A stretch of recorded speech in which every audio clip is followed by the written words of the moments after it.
Baik, assalamualaikum warahmatullahi wabarakatuh. Selamat malam, salam sejahtera untuk kita semua. Nah, pada hari ini kita akan memulai perkuliahan dengan judul materi manajemen pemulihan jasa.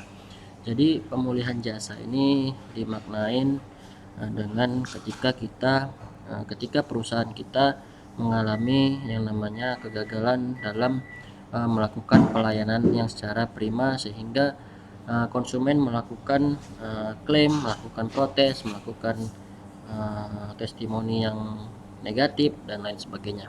Nah, jadi di sini perlu kita ketahui bagaimana cara manage dalam pemulihan jasa. Oke, kita masuk ke materi. Jadi ada tipe-tipe kegagalan ya. Kegagalan jasa itu menurut Bittner pada tahun 1990. Jadi ada 3 kategori ya. Yang pertama itu adalah respon karyawan terhadap kegagalan suatu penyampaian. Nah, ini diantaranya itu ada ketidaktersediaannya jasa berkenaan dengan tidak adanya layanan tertentu yang bisa tersedia atau unavailable service. Nah, jadi di sini berbicara tentang layanan yang nggak ada gitu. Jadi ketika konsumen menanyakan adakah layanan ini atau adakah produk ini yang disediakan oleh perusahaan, maka hal ini akan muncul ketika perusahaan itu tidak siap atau tidak memiliki layanan tersebut, sehingga menjadi suatu kegagalan dalam jasa. Nah, selanjutnya yang kedua itu adalah layanan yang lambatnya keterlaluan ya. Layanan atau karyawan yang dipersepsikan pelanggan sangat lambat. Misalnya contohnya di penerbangan ya. Jadi kalau maskapai penerbangan yang murah-murah itu biasanya dia lebih sering delay. Nah, itu juga salah satu kegagalan dalam jasa, dalam perusahaan jasa. Terus makanan yang sudah dingin karena sudah kelamaan, masak makanannya terlalu lama, atau minumannya dulu yang datang gitu ya, setelah beberapa menit kemudian minumnya udah habis baru datang makanannya. Itu juga adalah salah satu contoh-contoh atau tipe-tipe kegagalan dalam jasa. Terus contohnya lagi pesawat yang kotor, bagasi yang keliru, dan lain sebagainya. Jadi biasanya ini bisa terjadi karena yang pertama sistem di perusahaan itu tidak siap, yang kedua adanya human error. Karena pada dasarnya setiap perusahaan yang memang sudah bergerak secara profesional, dia akan memiliki standar operasional prosedur. Namun jika terjadi human error dan terjadi kesalahan sistem, maka kegagalan ini tidak akan bisa dielakkan lagi. Nah, yang kedua ini adalah respon karyawan terhadap kebutuhan individu dan permintaan spesial pelanggan. Nah, jadi ada beberapa pelanggan yang meminta meminta layanan secara lebih. Dalam tanda kutip, dia meminta yang di luar dari yang ditawarkan produk. Sehingga ini bagaimana tanggapan dari seorang karyawan untuk menanggapi ya dari permintaan-permintaan seperti ini.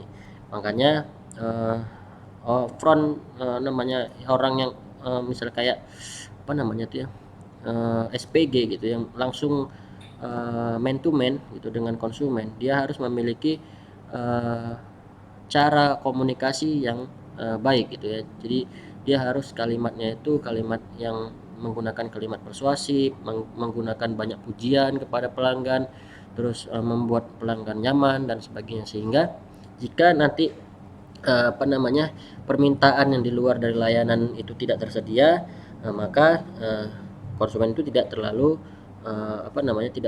kecewa gitu ya, sehingga tetap pandangan terhadap perusahaan itu tetap baik.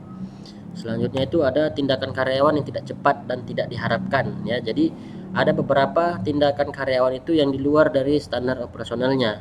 Karena apa? Mungkin karena ada beberapa improvisasi yang nggak dibutuhkan, ataupun improvisasi yang baik yang memang nggak diharapkan gitu. Kita niatnya baik gitu, tapi konsumen itu menganggap itu tidak baik, sehingga munculnya ketidaknyamanan terhadap konsumen. Selanjutnya, ini proses pemulihan jasa. Jadi ada prosesnya. Menurut Ciptono ya tahun 2005, secara garis depan aktivitas yang perlu dilakukan dalam rangka service recovery meliputi beberapa hal.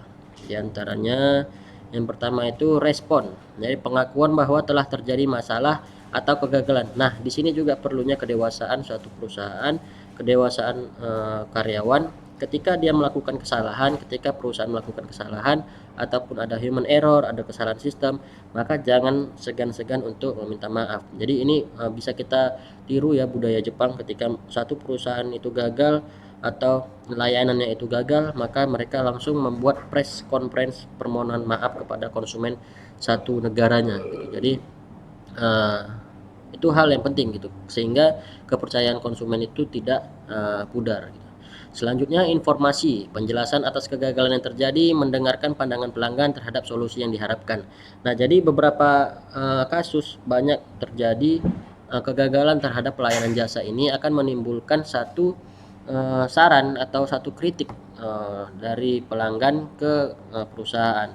Nah, ini juga harus ditanggapi dengan positif, harus ditanggapi dengan baik, sehingga bisa menjadikan kritik atau masukan tersebut menjadi sebuah motivasi untuk melakukan hal yang lebih baik lagi ke depan pada perusahaan. Selanjutnya, tindakan, koreksi atau kegagalan atau kesalahan, mengambil langkah-langkah perbaikan seperti mengubah prosedur untuk pencegahan terulang masalah di kemudian hari, melakukan tindak lanjut pemeriksaan dampak setelah service recovery.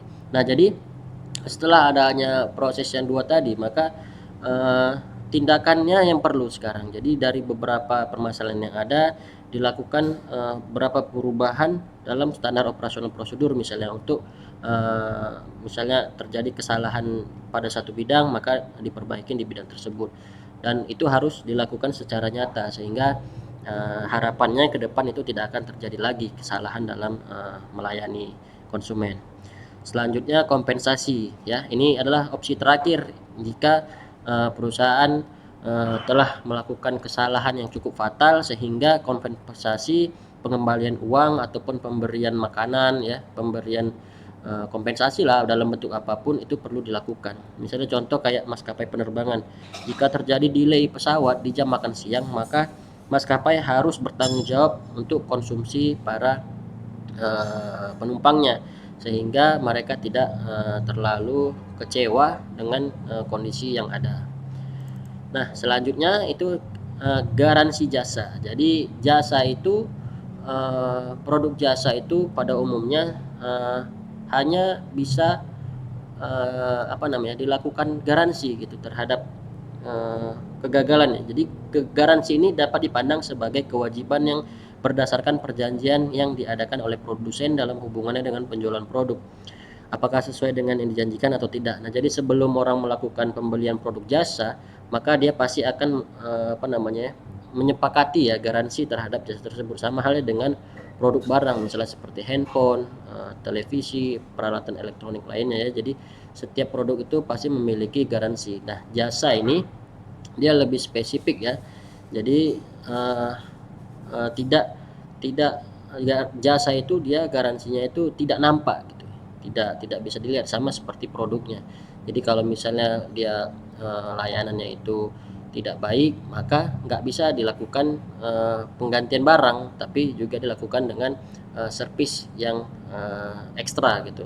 Jadi kayak tadi ya, misalnya maskapai penerbangan itu melakukan delay ya penerbangannya, jadwal penerbangannya, maka dia tidak bisa memberikan ganti rugi tiket secara keseluruhan, tapi dia bisa mengganti dengan makan siang atau penginapan ya, dan lain sebagainya. Nah, demikian mungkin tentang manajemen pemulihan jasa yang dapat saya sampaikan. Semoga materi pada kesempatan ini dapat bermanfaat ya. Jadi nanti kita bisa diskusi tentang hal tersebut di e-learning ataupun di grup WA. Terima kasih atas perhatiannya. Wassalamualaikum warahmatullahi wabarakatuh.